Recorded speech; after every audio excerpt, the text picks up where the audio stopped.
गांव में अरुण की मौत के बाद सभी में भय व्याप्त था। लोग रात को घरों से बाहर निकलने से डरते थे। गांव के बुजुर्गों ने पंचायत बुलाई और फैसला किया कि जंगल में किसी को भी अब अकेले नहीं जाने दिया जाएगा। लेकिन कुछ सवाल अब भी सबके मन में थे। आखिर कच्चा कलवा की आत्मा क्यों नहीं शांत होती? उसकी पीड़ा का अंत कैसे होगा? रहस्य का पर्दा। गांव के सबसे बुजुर्ग पंडित रामनाथ ने कहा, कलवा की आत्मा को तभी शांति मिलेगी जब उसकी अधूरी इच्छा पूरी की जाएगी। पर किसी को यह नहीं पता था कि उसकी अधूरी इच्छा क्या थी।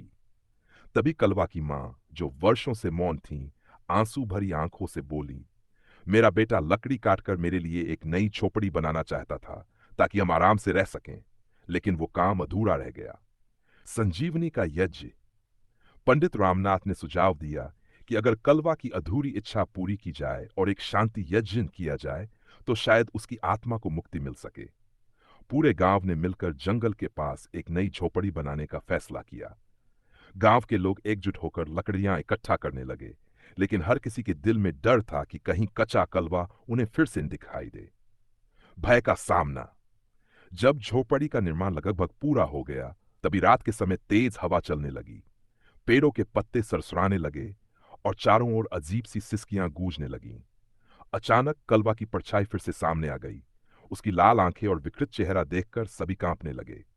कलवा की आत्मा चीखते हुए बोली, मेरी झोपड़ी अधूरी है, इसे पूरा करो। मुक्ति का मार्ग। पंडित रामनाथ ने तुरंत मंत्रोच्चार शुरू कर दिया और बाकी लोग आखिरी लकड़ी जोड़कर झोपड़ी को पूरा करने लगे।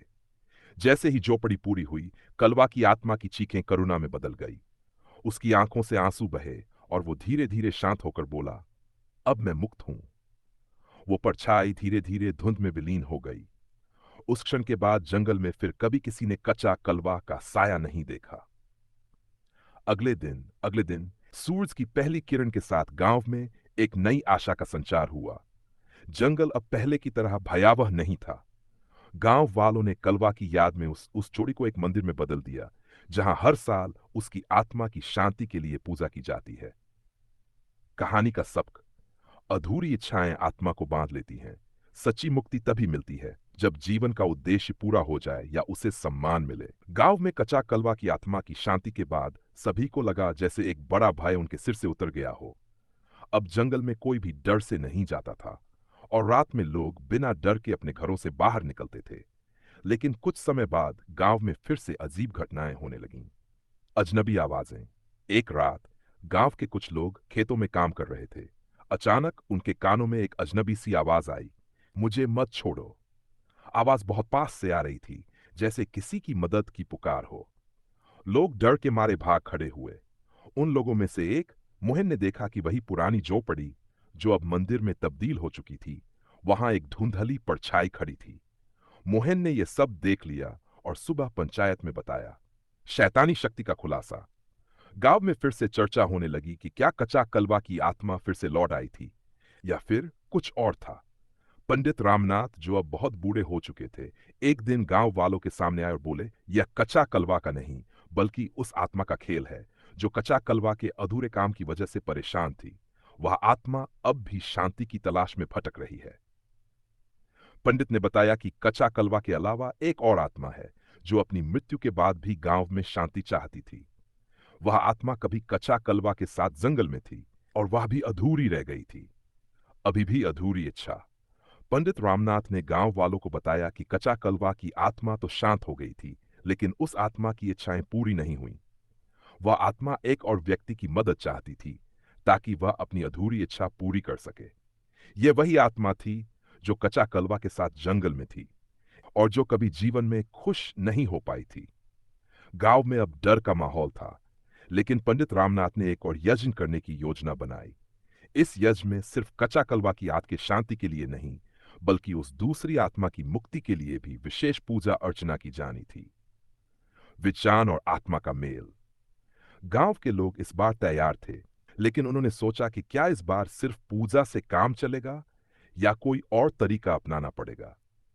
पंडित रामनाथ ने कुछ ग्रामीणों को बुलाकर बताया कि इस बार एक नया तरीका अपनाया जाएगा। तुम सभी में से कोई एक व्यक्ति व आत्मा देखेगा और उसके सामने अपनी पूरी श्रद्धा और साहस से उस आत्मा की अधूरी इच्छा पूरी करने का वादा करेगा। गांव के एक साहसी युवक रवीश ने आगे बढ़कर यह जिम्मेदारी ली। उसने कहा, अगर यह सच में उस आत्मा का खेल है तो मैं उसका सामना करूंगा। आत्मा से साक्षात्कार। रवीश ने रात के अंधेरे में उसी पुरानी चौपड़ी के पास जा बैठने का निश्चय किया। रात का समय जैसे जैसे बढ़ा, अजीब से सन्नाटे में खो गया। अचानक हवा में एक ठंडक घुलने लगी और रवीश को एहसास हुआ कि कुछ था जो उसके पास आ रहा था। उसके सामने एक धुंधली और फीकी सी छाया प्रकट हुई। वो आत्मा धीरे धीरे सामने आई और कहा, मैंने कभी खुशी नहीं पाई। मुझे अपने जीवन में कभी प्रेम और शांति नहीं मिली। मेरी आत्मा की शांति का कारण सिर्फ यही होगा कि मेरा अधूरा काम पूरा हो। रवीश ने खुद से वादा किया, मैं आपकी अधूरी इच्छा पूरी करूंगा। आप शांति से रह सकती हैं। आत्मा को शांति मिलती है। रवीश के शब्दों के साथ ही अचानक एक चमकदार रोशनी ने पूरे जंगल को घेर लिया।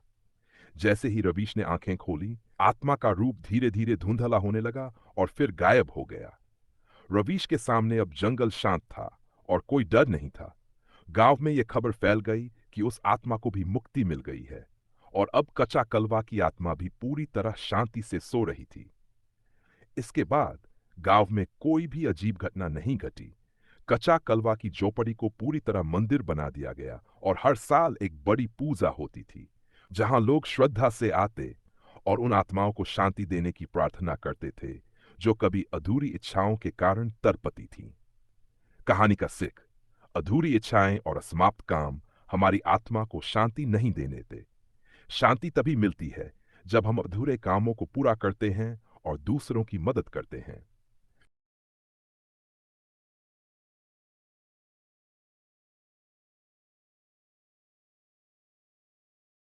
कच्चा कलवा, कहानी का आगे का हिस्सा। गांव में कच्चा कलवा और दूसरी आत्मा की शांति के बाद ऐसा लगता था कि अब सब कुछ सामान्य हो गया था। लोग अब रात को बिना डर के सोते थे और जंगल में जाना भी सुरक्षित महसूस होने लगा था।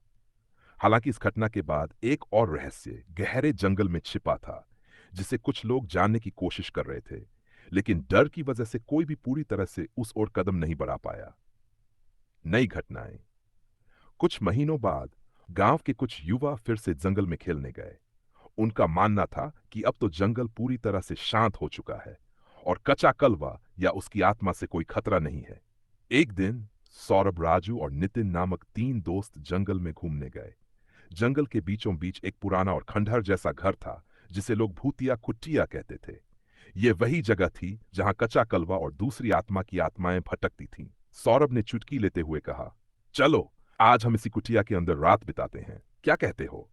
बाकी दोनों दोस्तों ने थोड़ी देर सोचा, लेकिन फिर चुनौती को स्वीकार कर लिया। भूतिया कुटिया का रहस्य। तीनों दोस्तों ने कुटिया के अंदर प्रवेश किया और जैसे ही अंदर घुसे, अचानक बाहर का वातावरण बहुत ही अजीब हो गया। एक ठंडी गहरी हवा चली और घना अंधेरा फैल गया। जैसे ही उन्होंने तेल के दीपक जलाए, कुटिया के अंदर की दीवारों पर अजीब से चित्र उभरने लगे। ये चित्र धीरे धीरे बदलते गए, कभी एक आदमी की शक्ल, कभी एक औरत की। फिर अचानक सब कुछ रुक गया। एक गहरी आवाज सुनाई दी, तुम लोग यहां क्या करने आए हो? सौरभ ने डरते हुए कहा, हम सिर्फ देख रहे हैं, हमें कुछ नहीं करना है। वह आवाज फिर से आई, तुमने मेरी शांति क्यों भंग की? तीनों दोस्त बुरी तरह डर गए। वे कुटिया से बाहर भागे, लेकिन जैसे ही वे कुटिया से निकले, उनके सामने फिर वही धुंधली परछाई खड़ी थी। कच्ची आस्था और भय। वे घबराए हुए थे, लेकिन सौरभ ने याद किया कि पंडित रामनाथ ने बताया था कि अगर कच्ची आस्था और सच्चे दिल से किसी आत्मा को शांति दिलाने की कोशिश की जाए तो वह शांति पा सकती है। सौरभ ने अपने दोस्तों से कहा, हमें यह जगह छोड़नी नहीं चाहिए। हमें इस आत्मा की अधूरी इच्छा जाननी चाहिए। राजू और नितिन डरते हुए बोले, लेकिन हमें क्या करना चाहिए? हमें तुरंत वापस घर जाना चाहिए। सौरभ ने शांत होते हुए कहा, मैं एक बार फिर कोशिश करूंगा। और वह फिर से कुटिया के अंदर गया। अधूरी इच्छा का खुलासा। सौरभ ने धीरे धीरे कुटिया में पुकारा, मैं जानता हूं कि आप यहां शांति नहीं पा रही हैं, हम आपकी मदद करना चाहते हैं। तभी वही धुंधली परछाई सामने आई और इस बार उसने कहा, मैं एक नर्तकी थी जिनका जीवन अधूरा रह गया। मेरा सपना था कि मैं दुनिया को अपनी कला दिखाऊं, लेकिन मेरे समय से पहले मेरी मृत्यु हो गई। मेरी कला अधूरी रह गई और मेरी आत्मा इस अधूरे काम के कारण यहां भटक रही है। सौरभ ने कहा, क्या तुम चाहती हो कि हम तुम्हारी कला को पूरा करें? आत्मा ने सिर हिलाया और कहा, मेरी कला पूरी होनी चाहिए, तभी मुझे शांति मिलेगी। कला की पुनर्रचना। सौरभ ने अपने दोस्तों को बताया कि आत्मा का अंतिम सपना एक नृत्य था, जिसे पूरा करना जरूरी था, लेकिन उसे पूरा करने के लिए उन्हें गांव की मदद चाहिए थी। उन्होंने गांव में कुछ कलाकारों और संगीतज्ञों को बुलाया और कहा, हमें एक ऐसा नृत्य तैयार करना होगा जो उस आत्मा के जीवन को सम्मान दे सके। गांव वालों ने पूरी मेहनत से उस नृत्य का आयोजन किया और कुटिया के पास एक बड़ी सभा का आयोजन किया। जब नृत्य हुआ और संगीत की लहरों के बीच आत्मा ने उसे देखा तो उसकी आंखों में आंसू थे, लेकिन ये आंसू शांति के थे। नृत्य की हर एक हरकत में उसकी अधूरी इच्छा पूरी हो रही थी। जैसे ही नृत्य पूरा हुआ, आत्मा ने कहा, अब मैं शांति से जा सकती हूं। और उसके बाद वह धीरे धीरे धुंध में विलीन हो गई। शांति का समय उस रात के बाद कुटिया में कोई अजीब आवाज नहीं आई। जंगल फिर से शांत हो गया। गांव में फिर से नॉर्मल स्थिति लौट आई और लोग मानते थे कि इस बार कच्चा कलवा और वह नर्तकी की आत्मा दोनों को शांति मिल गई थी। कहानी की अधूरी इच्छा जब पूरी होती है तो आत्मा को शांति मिलती है। जीवन में जब कोई काम अधूरा रह जाए तो उसे पूरा करने का प्रयास करना चाहिए ताकि शांति मिल सके। गांव में शांति लौट आई थी और कच्चा कलवा की आत्मा को अब पूरी मुक्ति मिल गई थी। लोग विश्वास करने लगे थे कि जब तक आत्मा की अधूरी इच्छा पूरी नहीं होती तब तक वह भटकती रहती है। लेकिन गांव वालों की मुसीबत अभी पूरी तरह से खत्म नहीं हुई थी।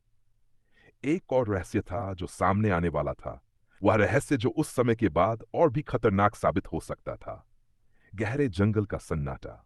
कुछ महीनों बाद गांव के बाहर एक और नयापन था। जंगल में कोई अजीब बदलाव हो रहा था।